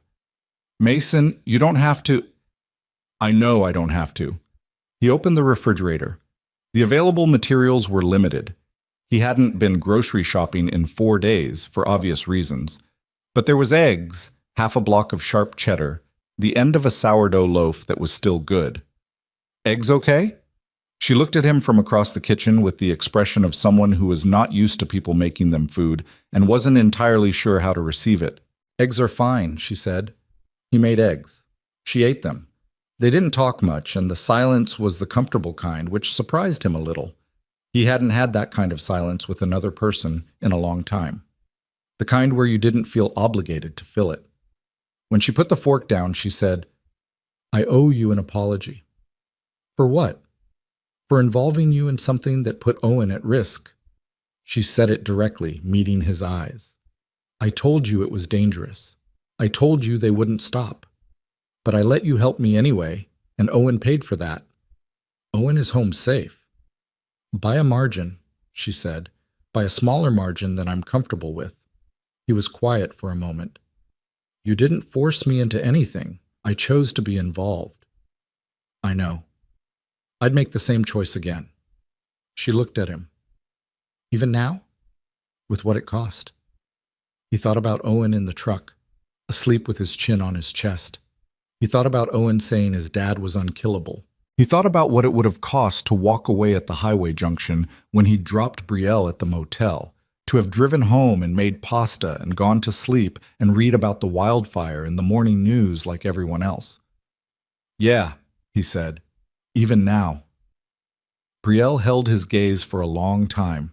Then she looked away, out the kitchen window at the dark backyard, and he could see her working through something. Not an argument, but something internal, something that took a moment. "I'm not easy," she said. "I told you that at the beginning." "You did." "I mean it in ways that go beyond the investigation. I work too much. I have a hard time trusting people. I get focused on something and I lose track of everything else." She said it like she was filing a disclosure, getting it on the record. "I've been told those are significant problems." "By who?" "2 ex-partners who were both right about it." She said it without self-pity. "I'm aware of my own patterns. That doesn't mean I've fixed them." He looked at her. "Are you telling me this because you think I need to know? Or because you're looking for a reason to back away from something?" She met his eyes. That directness again, that complete absence of deflection. "I don't know yet," she said, which was, he thought, probably the most honest thing she could have said. "That's okay," he said. "I don't know either." He picked up her plate and his and took them to the sink. "You should stay tonight. The couch pulls out and it's actually comfortable." Owen picked it based on couch sleeping criteria, which are different from regular sleeping criteria but serve a specific purpose. She laughed at that. It was a real laugh, not a polite one, unexpected enough that it seemed to surprise her slightly. "Couch sleeping criteria," she said. "Firmness, pull-out mechanism ease, proximity to the kitchen." His words, not mine. He sounds like a very practical 7-year-old. He gets it from his mother. He turned off the kitchen light. "I'll get you the extra blanket."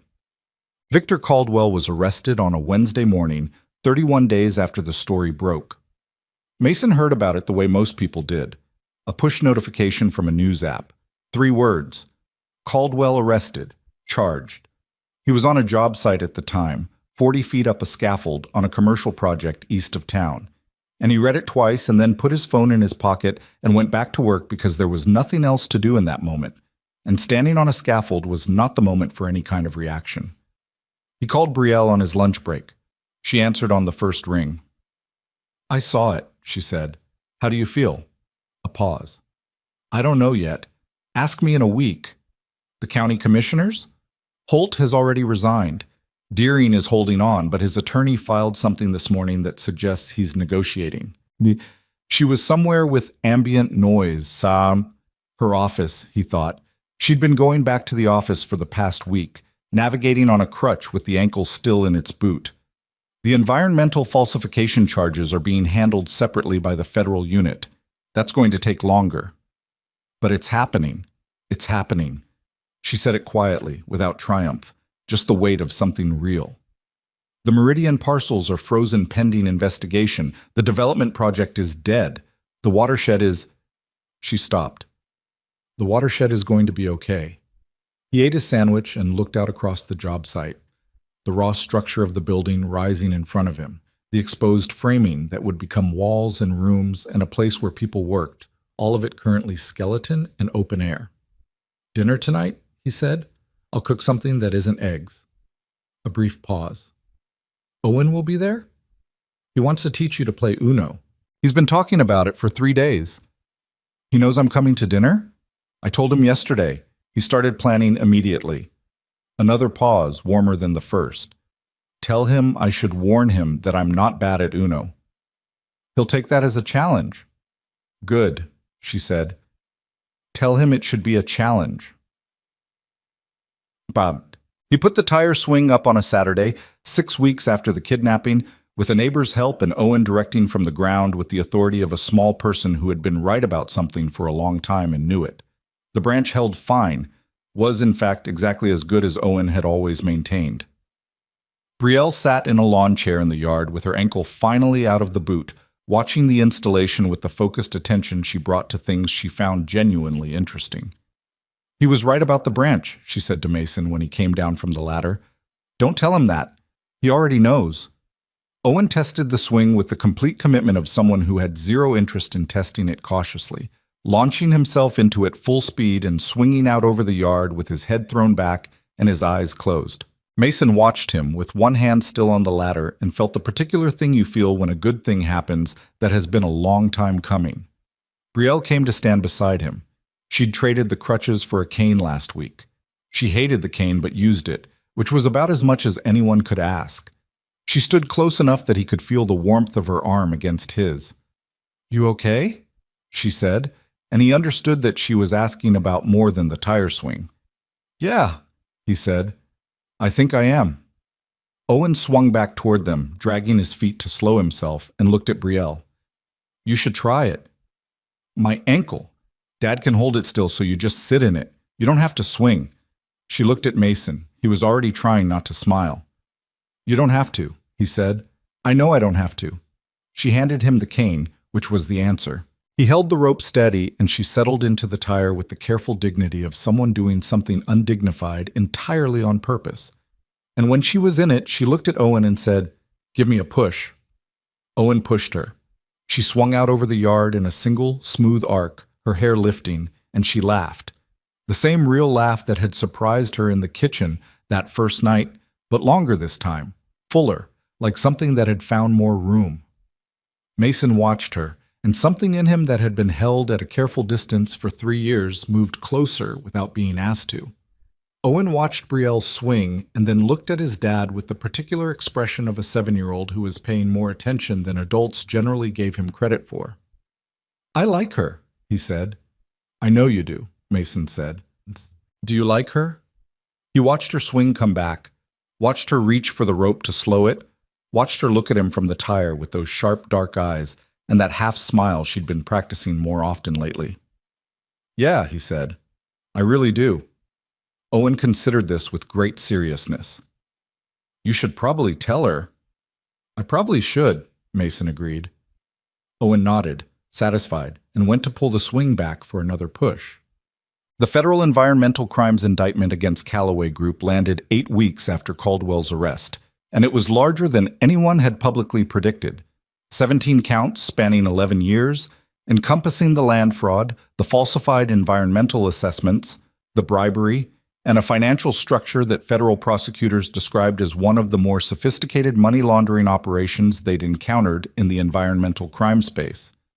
4 additional executives were named. 2 law firms that had facilitated the shell company registrations were under investigation. The county official who had transferred the records clerk to another department was formally removed. Evan Cross wrote a follow-up piece. He quoted Brielle at length, and he quoted Mason briefly, a single line about hearing a voice in the canyon and making a choice. And he ended the piece with a note about the Alpine Canyon watershed, which the state had formally moved to place under protected status pending the resolution of the legal proceedings. Brielle read the piece on Mason's couch on a Sunday morning with Owen asleep upstairs and coffee going in the kitchen and the oak tree visible through the window, casting its slow September shadow across the yard. He got the shell company structure slightly wrong in the 3rd paragraph, she said. Is it importantly wrong? Not importantly. She kept reading. He's a good writer. I noticed. She finished the piece and set the laptop aside and looked at the oak tree and the tire swing hanging still in the morning air. She had the expression she got when she was thinking about something real, not working, just thinking. I'm going back to work full-time starting Monday, she said. The company has been patient, but there are 3 projects that need me in person, and I've been working around it long enough. I know. I'll be in the city more than I'm here. I know that too. She looked at him. This thing between us is not going anywhere, he said, which was not what she'd expected him to say, based on her expression. You don't know what I was going to say. You were going to say something careful about distance and logistics, and how we shouldn't make assumptions about what this is. He looked at her. I've known you for almost 3 months. I know how you frame things when you're scared of them. She was quiet for a moment. I'm not scared of many things. I know, that's how I know you're scared of this one. She held his gaze. The morning light was coming through the window at a low angle, the kind that made everything look slightly more significant than it was, or possibly exactly as significant as it was. I'm not going to be easy, she said, which was what she always said when she meant something else. Brielle. What? I know. He said it simply. I'm not asking for easy. I'm asking for you. She looked at him for a long time. The oak tree moved in whatever wind was moving through the yard. Upstairs, Owen shifted in his sleep. They could hear it through the old house's floors, that particular creak. Okay, she said. It was a small word for what it meant, but she said it like she meant the whole thing. He reached over and took her hand and she let him, and they sat like that in the Sunday morning quiet, with the coffee going and Owen sleeping and the canyon somewhere to the south slowly greening over its burned places, new growth already pushing through the ash in the way that land had always done, persistent and indifferent to what had been done to it, returning regardless.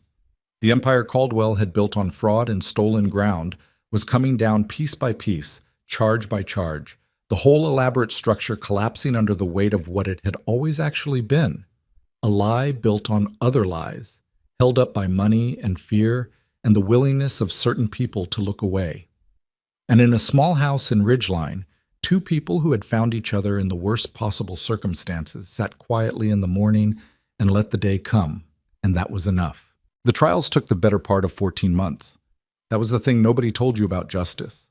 How long it actually took, how unglamorous the machinery of it was, how much of it happened in fluorescent-lit courtrooms with bad carpet and procedural language that turned human wrongdoing into something that sounded almost administrative.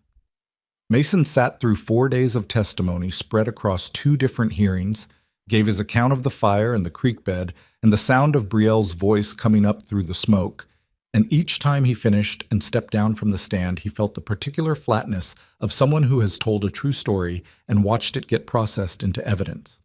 Brielle testified for 3 days in the federal proceeding and 1 day in the state environmental case. She was, by every account, a precise and devastating witness, not emotional, not theatrical, just relentlessly accurate in a way that made cross-examination difficult because there was nothing to grip, no overstatement to walk back, no moment where she'd said more than she could prove. Her attorney told her afterward that she'd been the best witness he'd seen in 20 years of practice. She said thank you and asked what was next. That was Brielle. Even in the moments that should have felt like victories, she was already looking at what came after. Victor Caldwell was convicted on 11 of the 17 federal counts: fraud, conspiracy, bribery, money laundering, and environmental crimes, and sentenced to 16 years. He was 62 years old at sentencing, and his attorney argued his age and his decades of business contributions and his philanthropic record, and the judge listened to all of it and gave him 16 years anyway, because the scale of what he'd done was the kind of thing that didn't get discounted for good behavior in other areas of a man's life.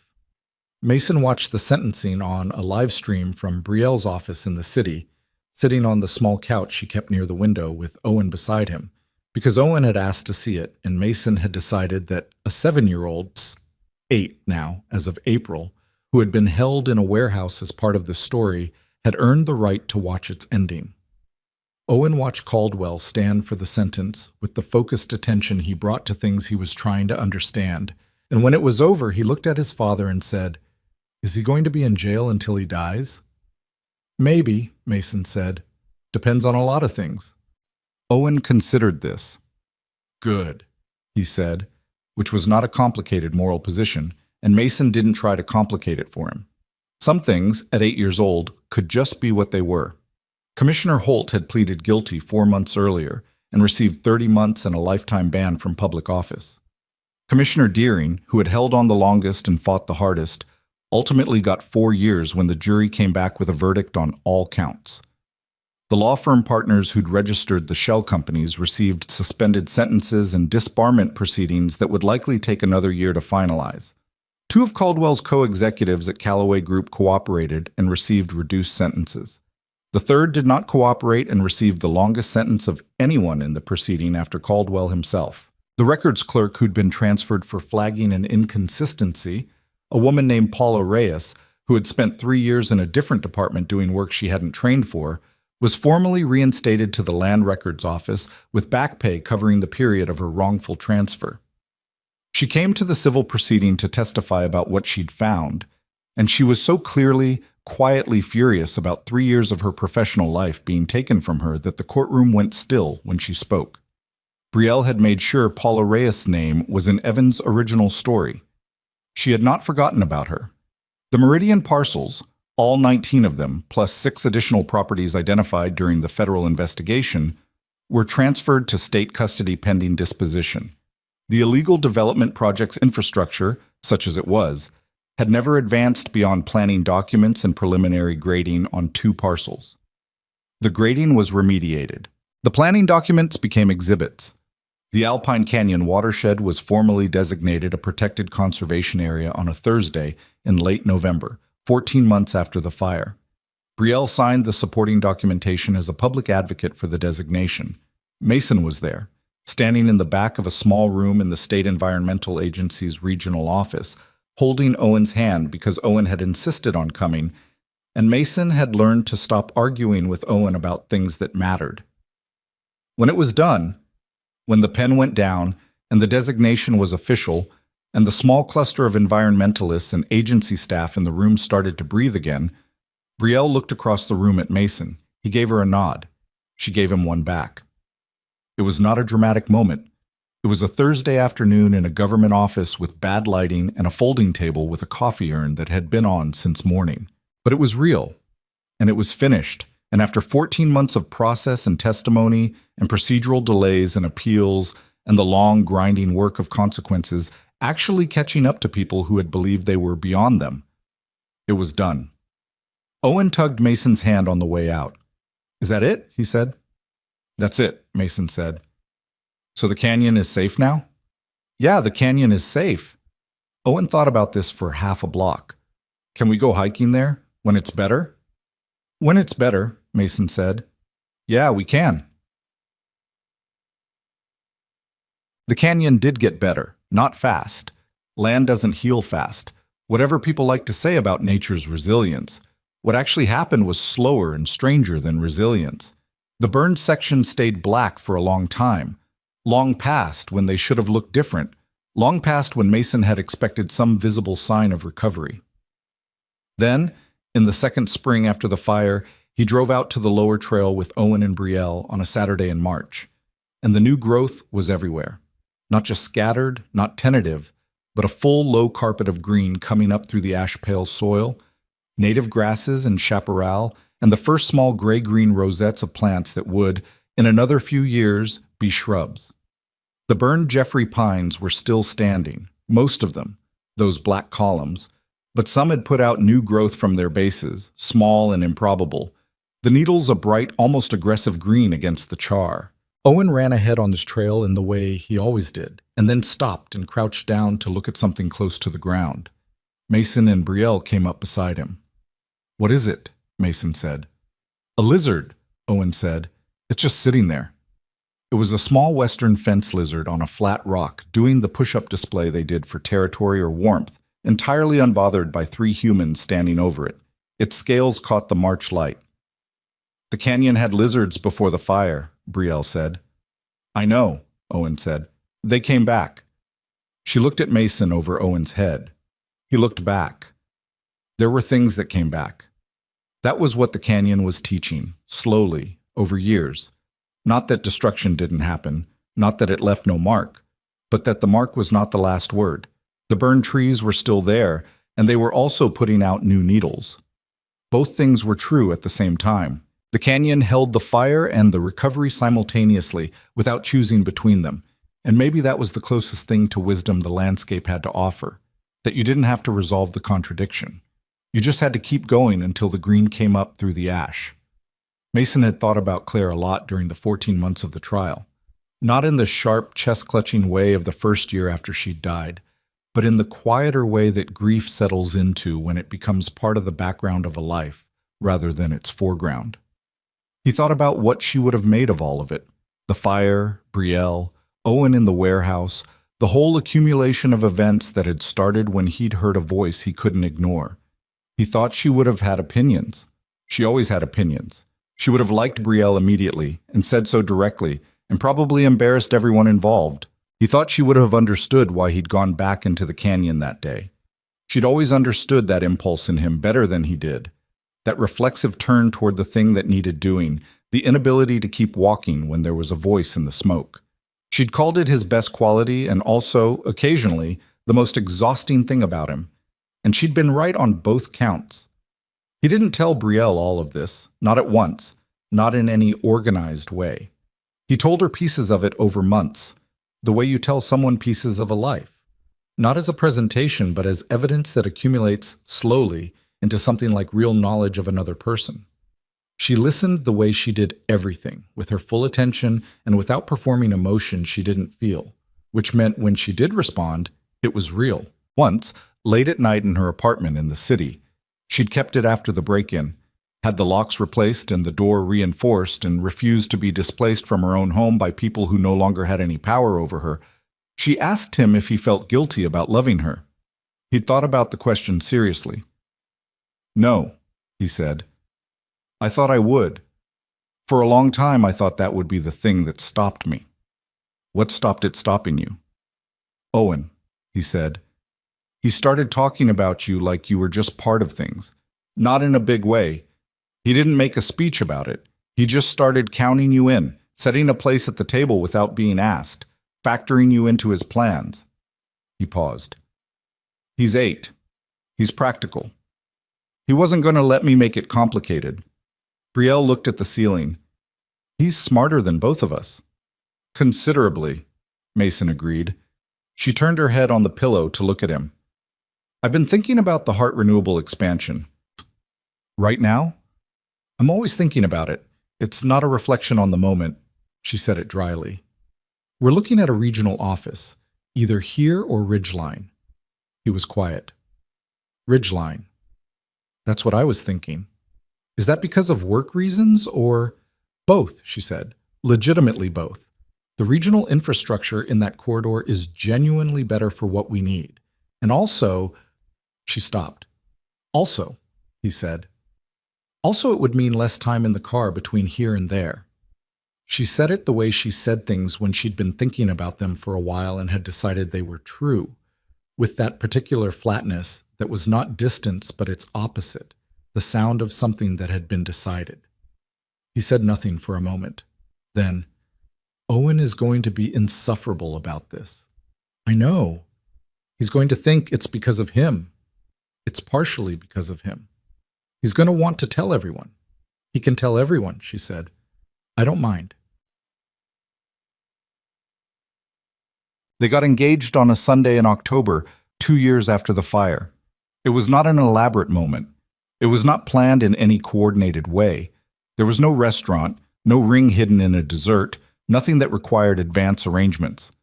It was an ordinary Sunday morning in Mason's kitchen in Ridgeline. Owen at a sleepover at a friend's house for the first time. The house quiet in the particular way it was only when Owen was genuinely gone. Brielle was reading something on her laptop at the table. Mason was making coffee. He'd been carrying the ring for 3 weeks, which he recognized was a slightly absurd amount of time to carry something without doing anything with it. He'd bought it without agonizing. He'd had an idea of what she'd want, something simple and not ostentatious. And he'd been right. And the jeweler had said it was a good choice, and then he'd put it in his jacket pocket and kept not finding the right moment, which he eventually understood was because he was looking for a moment that felt like a production, and she was not a person who wanted a production. He put the coffee down in front of her. She looked up. He took the ring box out of his pocket and set it on the table beside the coffee. She looked at the box, then at him. Brielle, he said, I'm not going to make a speech. Good, she said. Her voice was not entirely steady. He stopped. Started again. You came back to the canyon for the evidence because it mattered. You wouldn't retract the story even when they took Owen. You sat in a government office for 3 days and testified to everything, and you didn't soften a single thing because someone was uncomfortable. He looked at her. I want to be the person sitting next to you for the rest of that, whatever that looks like. She looked at the ring box for a long moment. Her hands were flat on the table. Open it, he said. She opened it. The ring was what he'd thought. Simple, white gold, a single stone that was not trying too hard to be anything other than what it was. She picked it up, held it.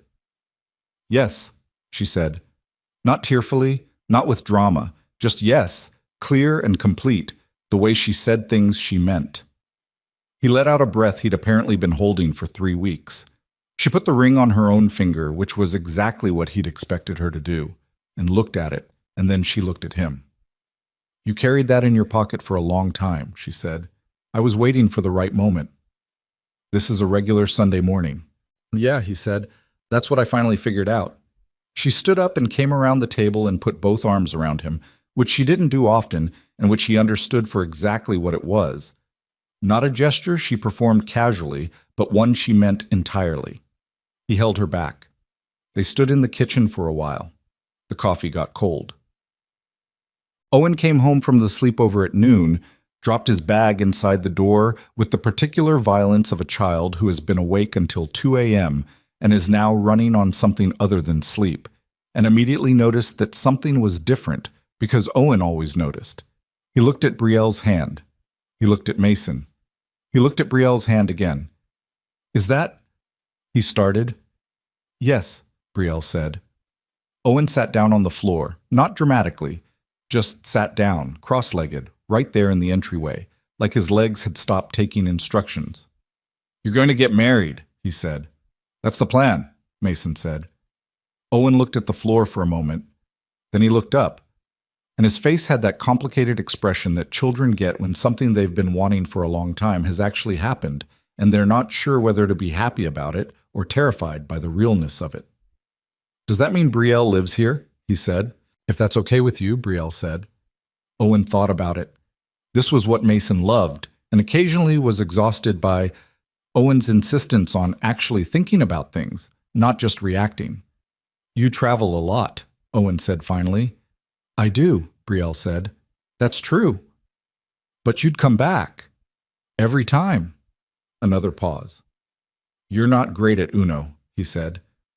I just want you to know I'm not going to go easy on you just because you live here. Brielle kept her face very straight. I wouldn't expect you to. Owen nodded, then he got up off the floor and crossed the room and hugged her around the middle with the sudden, total commitment of a child who had made a decision and was acting on it. And Brielle, who was not in general a person who cried in front of people, pressed her lips together, and held him back and blinked at the ceiling for a moment. Mason watched from the doorway. He didn't say anything. Some moments were not improved by commentary. They married the following June, in the canyon. The lower meadow had recovered enough by then that the grass was knee-high in places. The native wildflowers coming back in wide, low spreads of yellow and purple that nobody had planted, that had simply returned because they'd been there before, and seeds were patient. The burned trees were still visible on the slopes above. They would be visible for years, possibly decades. But the meadow itself was alive and green and smelled like hot grass and sage in the afternoon sun. Brielle had not wanted a large wedding, and Mason had not wanted a large wedding, and the one concession to scale was that both of them had more people who mattered to them than they'd initially accounted for. Evan Cross came, looking slightly less sleep-deprived than usual, and shook Mason's hand and told Brielle she was the best source he'd ever had, and she told him that was an odd thing to say at a wedding, and he said fair enough. Ray Pacheco came, stood in the back, left before the reception began, which was exactly what Mason had expected from him. Paula Reyes came, at Brielle's specific invitation, and stood near the front with her family and cried in the good way.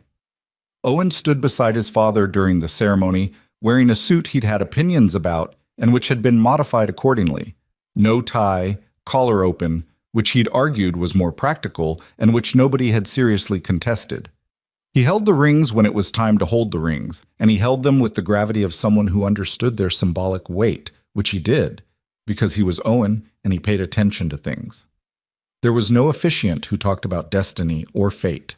The person who married them was a family court judge who was also an old friend of Brielle's and who had a dry, precise manner that suited both of them. She said the words that needed to be said, and Mason and Brielle said what they'd written themselves. Not long, not elaborate, not the kind of vows that made people cry because of their beauty, but the kind that made people sit forward slightly because they felt true. Mason said, "I heard you in the smoke and I came back. I want to keep doing that, whatever that looks like every time, for as long as I've got." Brielle said, "I spent 14 months trying to protect something that mattered.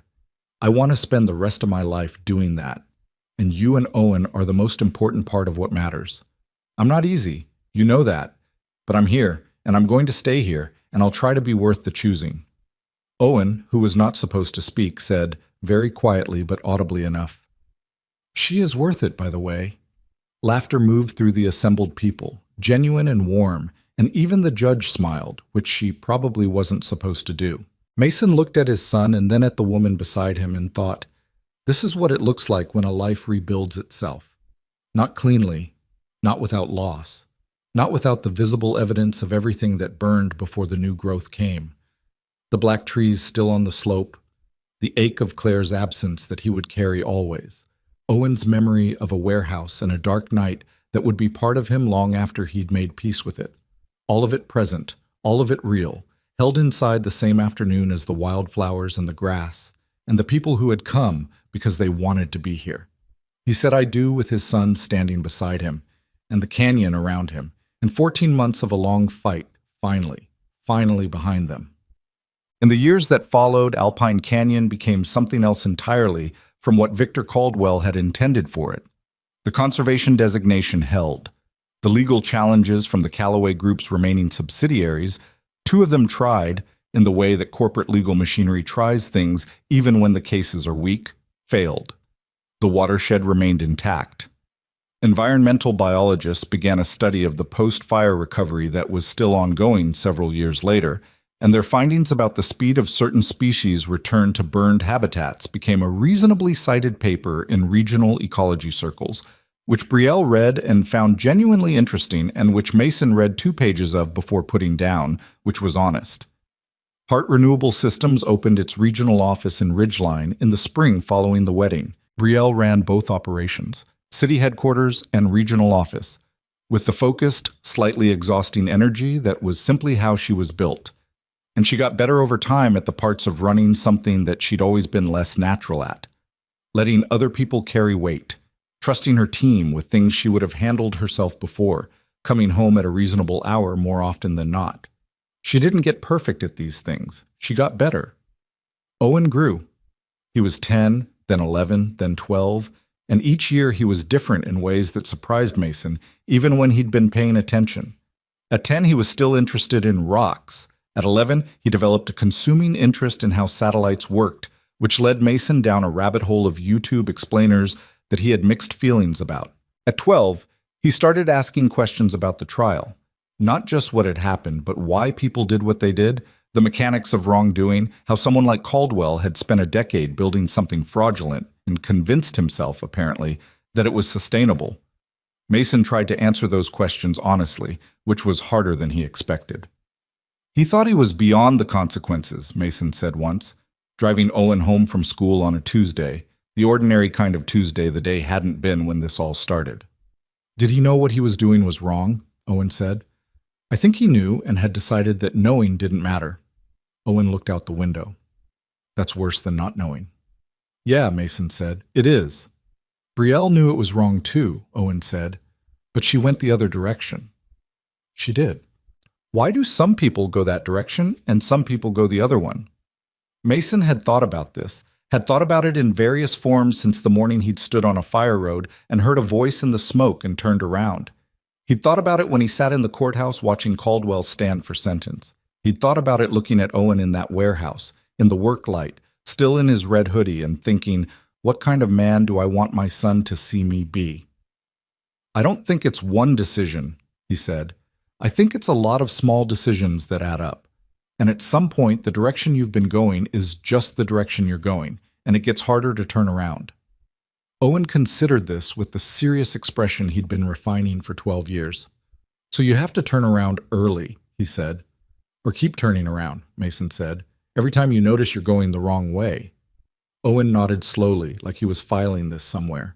They drove the rest of the way home in the comfortable silence that had always, since Owen was very small, been possible between them. Mason thought about what his son was growing into. Not what he would become, which was unknowable, but what he already was. Someone who asked real questions and sat with the answers and didn't look for the version that was easier than the truth. He had Claire's instinct for that, the willingness to look at things directly. He'd carry it in different ways, make different choices, build a different life. But the instinct was there. That was enough. That was more than enough. On the 3rd anniversary of the wildfire, Mason drove out to Alpine Canyon in the morning before anyone else was up. He did this alone, not as a ritual exactly, but as a habit that had formed without being planned, a quiet hour in the early light before the day got going. The lower trail was fully recovered now. You had to know where to look to see the evidence of the fire, the ghost shapes of burned root systems in the soil, the unusually open patches where a dense stand of pines had stood and didn't anymore. But the grass was thick, and the chaparral was shoulder high, and the creek bed, which had been dry the day he'd carried Brielle through it, had run 2 winters in a row, which the hydrologists attributed to the improved watershed retention now that the land was protected. He walked to the boulder where he'd found her. It looked different without the smoke and the fire-orange light. Just a rock? Granite? Larger than it needed to be, the kind that existed in canyons simply because rock existed in canyons. The dry creek bed was dry again today. It ran seasonally, not constantly, and the meadow beyond it was moving slightly in the morning air. He stood there for a while. He thought about the moment before he'd heard her. The moment on the fire road, keys in hand, the right direction clearly established, the truck running, and Owen waiting and every sensible instinct pointing away from the smoke. He thought about how close that was, how easily a person could keep walking, how the difference between the life he had and some other life came down to 4 seconds on a fire road and a sound he couldn't ignore. He didn't think of himself as a brave person particularly. He thought of himself as someone who had, on a specific afternoon, been unable to do the easier thing. That was different from bravery. Bravery implied a choice made against fear. What he'd felt on that fire road hadn't been fearlessness. It had been something more like compulsion, the simple inability to keep going when there was a reason to stop. But maybe that was what courage actually was, most of the time.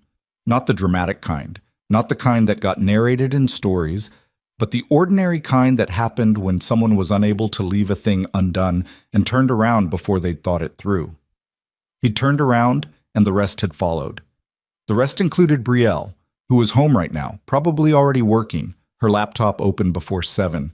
The regional office reports she reviewed on the first of every month open in 3 tabs. The rest included Owen, asleep in his room under a poster of the solar system that he'd tacked up himself, and that was slightly crooked and that Mason had not corrected because Owen had put it there and it was his room. The rest included a tire swing in the backyard, and a canyon designated forever as protected land, and a drive on a kitchen shelf that they'd kept, for reasons that were more symbolic than practical, as a reminder that some things were worth the keeping. The rest included a life that had rebuilt itself from its own burned places into something that was not the same as what had come before and was not trying to be. Just its own thing, imperfect and ongoing and real. He stood in the meadow until the sun was fully up and the lizards were out on the flat rocks, and somewhere above him a red-tailed hawk was doing long, slow circles on the morning thermals, and then he turned and walked back up the trail toward the truck. He had a tire swing to push a 12-year-old on, and a wife who would tease him for being sentimental about early morning walks in canyons, and coffee to make before anyone woke up. The ordinary things. The things that waited.